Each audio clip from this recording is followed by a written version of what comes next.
2026-এর বিধানসভা নির্বাচন দেখুন, অধীর চৌধুরী এক সংবাদ মাধ্যম, তাকে কিন্তু সেই সংবাদ মাধ্যমের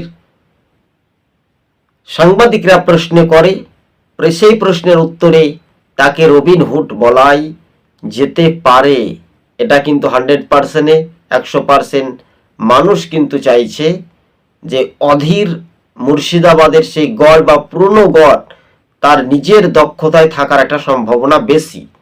কেননা দেখুন, মুর্শিদাবাদে যে একটা ঝড় উঠেছিল, সেই ঝড় কিন্তু 21-এর নির্বাচনে মানুষকে ভয় দেখিয়ে শাসক দল মনে হয় ভোট নিজেদের বাক্সে আনতে পেরেছিল। কিন্তু এবার 2026-এই ফুটবে না তৃণমূলের জোড়া ফুল, মুছে যাবে এবার বাংলা থেকে, এবার স্পষ্ট হচ্ছে, তাই না?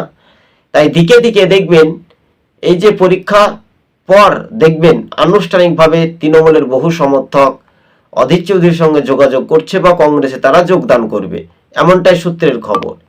পরিযায়ী শ্রমিকরা ভিন রাজ্যে মার খাচ্ছে, আর বাংলার মুখ্যমন্ত্রী তার সাহস হচ্ছে না বা তার হিম্মত হচ্ছে না, তার সাংসদ বহরমপুরের ইউসুফ পাঠান জিতার পর থেকে তার কোনো খোঁজ নেই, ঝামেলা নেই, দেখা যাচ্ছে না।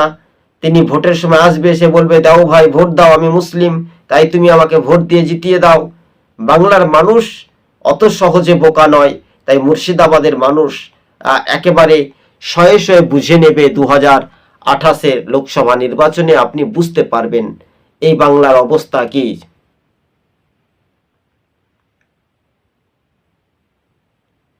2028-এর নির্বাচনে আপনি বুঝতে পারবেন মাননীয় মুখ্যমন্ত্রী, আপনার রাজ্যে রুটি রোজগার নেই, শিক্ষা নেই, শিল্প নেই, কলকারখানা নেই, পেটের দায়ে তারা ভিন রাজ্যে কাজ করতে গিয়ে আক্রান্ত হচ্ছে, হামলা হচ্ছে, আর মুখ্যমন্ত্রী এসে ঢাই ঢাই করে বলবে বা তৃণমূলের নেতারা বলবে আমরা আছি।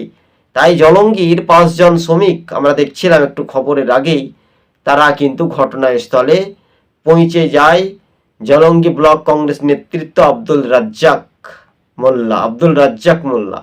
একই সঙ্গে কংগ্রেসের কিন্তু তারা প্রার্থীর তালিকায় 1 নম্বরে রয়েছেন আব্দুল রাজ্জাক মোল্লার নাম। আজ